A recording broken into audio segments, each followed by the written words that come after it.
Hey guys, good morning. Just wanted to share some information with you guys. I'm about to replace the thermostat and I'll show you guys why here in a minute. Here's my Montero. It's been about 4,000 miles since we did the timing belt, and she's running great. Everything is awesome. The only thing I noticed recently, and I don't know if this was going to happen even if I had done the belt or not, but there is a little bit of seepage,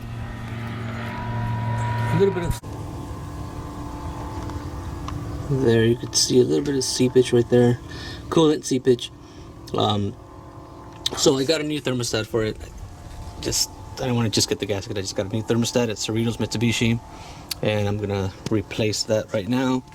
Seems like a pretty simple process. Just remove this guy, the hose, that hose, the 3 bolts holding the housing, and that's it. Put everything back together. So yeah, like I said, 4,000 miles after the timing belt, and she's running great. I did take it to Afton Canyon one time, did the river crossing. It was pretty deep. Water actually went in here and it was draining out of the little drain hole down here. I got some moisture in the headlights, which sucks, but yeah, let me continue on with this thermostat replacement and I'll be right back with you guys.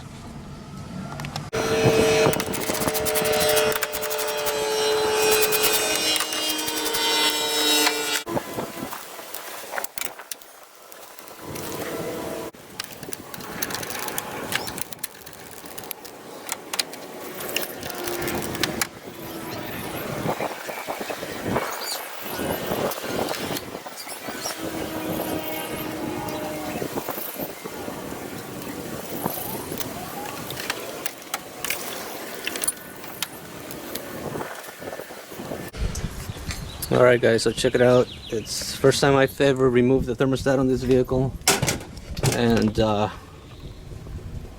can see the thermostat has a little bit of a... So it's weird because there is some damage to this thermostat seal right there, and then down here. This is just with over the years. This has never been out of this engine ever, since brand new.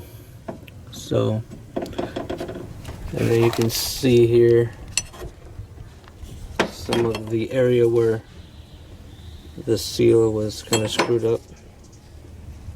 So that's where the seepage was coming from.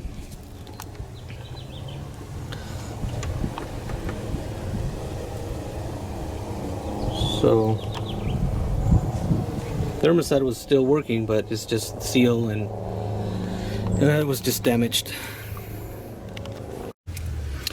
Alright guys, here's a new thermostat. I removed the housing, I removed everything. There's still a little bit of coolant in there. You got to make sure that this is completely dry. Maybe I have to lift the front of the vehicle a little bit so that the water will go that way and not be on here while I'm installing it. Same thing here. I just clean it up a little bit. I'll probably clean it up a little bit more.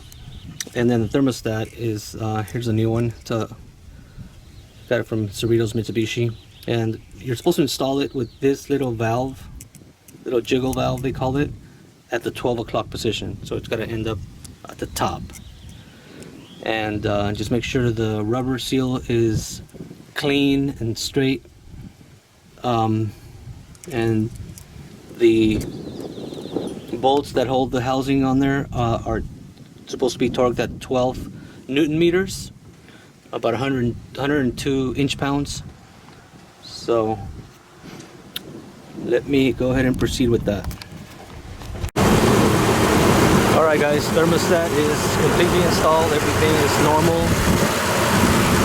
Ran the engine up to normal operating temperature. Everything seems to be fine. I did go back to some of the videos that I had done for the timing belt replacement, and I looked closely and that seepage was already there. So it wasn't after I did the timing belt job. That seepage was already there. So just because I had mentioned that before, that it had occurred after the timing belt job, but it was already there. So just FYI. Just in case you're curious, here is the part number for the thermostat. It's a genuine Mitsubishi part. And thermostat, here's the old one, like I showed you before. And this gasket, it's a rubber gasket. It wraps around the circumference of the thermostat.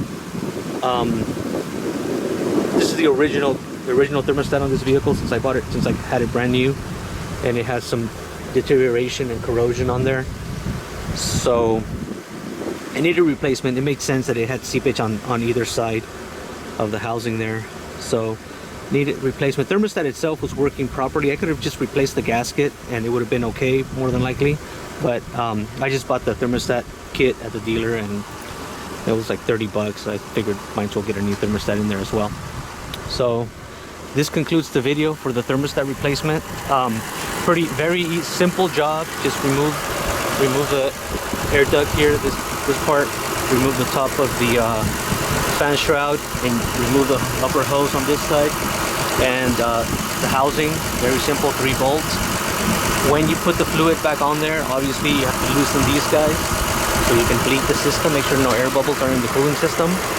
Also, when you may want to drain it a little bit first, drain the coolant, so that when you remove the housing or the hose, you don't have a bunch of coolant spilling over the timing belt cover. I didn't drain it, I just pulled it out and I had a bunch of coolant spilling there. I didn't really care, I just hosed it down, not a big deal. But obviously, depending on your setup, if you're in your garage or whatever, you're gonna probably better to put a pan down there, drain it out, and then remove the components up here. It just makes it a little bit cleaner. So there you go. Please feel free to comment anything or any questions down below. I'll be more than happy to answer any questions. All right, guys, have a good one.